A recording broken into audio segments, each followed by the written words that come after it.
നമസ്കാരം പ്രിയമുള്ളവരെ, ഞങ്ങളിപ്പോൾ നിൽക്കുന്നത് ആർപ്പിക്കര പഞ്ചായത്തിൽ പെരുമ്പടപ്പ് കുന്നുംപുറ കോളനിയിലാണ്.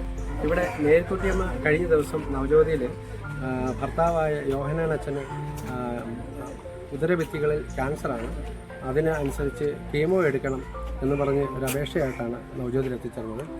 അമ്മയെ സഹായിക്കുക എന്നുള്ള ഉദ്ദേശത്തിലാണ് നവജ്യോതി ഇവിടെ എത്തിച്ചേർന്നിരിക്കുന്നത്. എന്തായാലും മേരിക്കുട്ടിയമ്മയോടും യോഹന്നാൻ അച്ഛനുള്ള വിശേഷങ്ങൾ ചോദിച്ച് തന്നെ നമുക്ക് മനസ്സിലാക്കാം. നമുക്ക് അങ്ങോട്ട് പോകാം.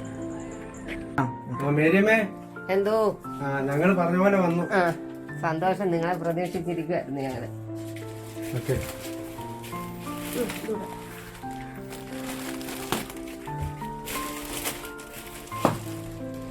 ഇനി എന്നാ കീമോ? കീമോ 9-ാം തീയതി ഈ വരുന്ന ചൊവ്വാഴ്ച.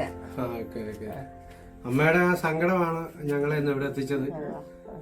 എന്നാലും അച്ഛൻ്റെ ഈ അവസ്ഥയിൽ നവജ്യോതിക്ക് ഒരു സഹായം ചെയ്യണമെന്ന് ആഗ്രഹം ഉണ്ടായിരുന്നു. പക്ഷെ ആഗ്രഹം ഒരു പ്രവാസി സുഹൃത്തിന്റെ സഹായത്തോടെയാണ് ഇപ്പൊ സാധിച്ചിരിക്കുന്നത്. അമ്മ ഇപ്പൊ ഇനി എത്ര കീമോ കൂടെ ഉണ്ട് മൊത്തം? പറഞ്ഞ 6 എടുക്കാൻ പറഞ്ഞു. അത് കഴിഞ്ഞാൽ പറഞ്ഞു ഇനി 12 ഇടം വേണമെന്ന് പറഞ്ഞു. അന്നേരം ഇനിയിപ്പോ ഇനി 6 കൂടെ എടുക്കണമല്ലോ. എടുത്തിട്ട് നമ്മളിപ്പോ എത്ര കീമോ എടുത്തിട്ടുണ്ട്? 6 കീമോ വരെ എടുത്തിട്ടുണ്ട്.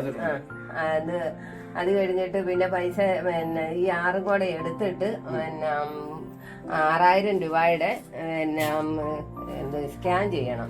സ്കാൻ ചെയ്ത് അതിന്റെ റിസൾട്ട് കണ്ടാലേ പിന്നെ ചികിത്സയുടെ കാര്യം പറയാനൊക്കെ തുടങ്ങും. 6 എടുത്തപ്പോ അവര് പറഞ്ഞു 6 കൊണ്ട് നമുക്ക് നിർത്താന്ന്. അന്നേരം കുഞ്ഞാച്ചി ആഹാരവും കഴിക്കുന്നില്ല, വലിയ കുറവൊന്നും കണ്ടില്ല. അതുകൊണ്ട് ഇനി 6 കൂടെ എടുത്തിട്ട് നമുക്ക് പിന്നെ സ്കാൻ ചെയ്യാമെന്ന് പറഞ്ഞിരിക്കുക.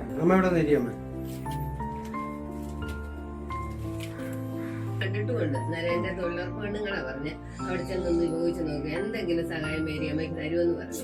എനിക്കറിയാൻ പോലും മേലാഞ്ഞിട്ട് അതിലേ വന്നിട്ടുണ്ട്. പക്ഷെ ഇത് കണ്ടിട്ട് ബോർഡ് കണ്ടിട്ടുണ്ട്, എവിടെയാന്ന് അറിയത്തില്ല. അവിടെ ആ വാതുക്കെ ചെന്നപ്പോ ഞാൻ ചെയ്യുന്ന നവജ്യോതി അത്. അന്നേരം ഒരു വഴിപോക്ക് എന്നാ പറഞ്ഞ് മേലിലോട്ട് ഒന്ന് നോക്കാം. ബോർഡ് കണ്ട് ഞാൻ അങ്ങോട്ട് കയറി വന്നു. അങ്ങനെ ഒരു ഗ്ലാസ് കാപ്പി കുടിച്ചിട്ട് ഒന്നും കഴിച്ചില്ല. വന്ന് നമുക്ക് ഭക്ഷണം കഴിക്കാം, ഞാനൊന്ന് പോട്ടെന്ന് പറഞ്ഞു. പോയി അവിടെ ചെന്ന് വന്നാണ് കണ്ട് മുട്ടി. എന്നാൽ എനിക്ക് കിട്ടിയില്ലല്ലോ. എന്നെ പ്രതീക്ഷേനെ സഹായിക്കാമെന്ന് പറഞ്ഞത് ഓർത്തപ്പോ എനിക്കങ്ങ് സങ്കടമായിപ്പോയി. അതാ ഞാൻ കരഞ്ഞു പോയത്.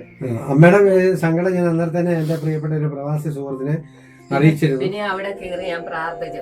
നിങ്ങൾക്ക് വേണ്ടി പ്രാർത്ഥിച്ചു. കർത്താവെ തരാവുന്ന ഒരു വാക്ക് എന്നോട് പറഞ്ഞല്ലോ, അതിന് നന്ദി ഞാൻ രേഖപ്പെടുത്തി. നിങ്ങളെ ഒരു നാളും കൈവിടല്ലേ എന്ന് പറഞ്ഞു, ഞങ്ങളെയും കൈവിടല്ലേ എന്ന് പറഞ്ഞ് പ്രാർത്ഥിച്ചിറങ്ങിയപ്പോഴാണ് സാറ് പറഞ്ഞു ഞാൻ അതെന്നാന്നറിയാം, എനിക്ക് എന്റെ മനസ്സിന്റെ പ്രയാസം കൊണ്ട്. നവജ്യോതിയുടെ ഒരു സഹായ പദ്ധതി അനുസരിച്ച് അമ്മയ്ക്ക് ഒരു കീമോ 6 മുമ്പിൽ കൈ നീട്ടാതെ എടുക്കാനുള്ള സാമ്പത്തിക സഹായം ഇതിനകത്ത് ഞങ്ങൾ ഉൾപ്പെടുത്തിയിട്ടുണ്ട്.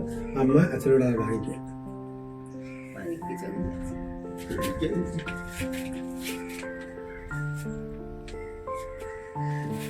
ശരി ചെയ്യുന്നത് ഞങ്ങളൊക്കെ ചെയ്യിക്കുന്ന ഈ സമൂഹത്തിലെ ഒരുപാട് ആൾക്കാരുണ്ട്. അവര് ഞങ്ങൾക്ക് തരുന്നത് ഞങ്ങളുള്ള നിങ്ങൾക്ക് തരുന്നത് മാത്രമേ അവർക്ക് വേണ്ടിയും പ്രാർത്ഥിക്കാൻ, ഞങ്ങൾക്ക് വേണ്ടി പ്രാർത്ഥിക്കാം.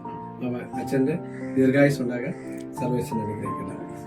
പുതിയ വിശേഷങ്ങളുമായി നമുക്ക് വീണ്ടും കാണാം. അതുവരെ bye bye. Navajyothi trust Villoonni PO Arpookara, Kottayam.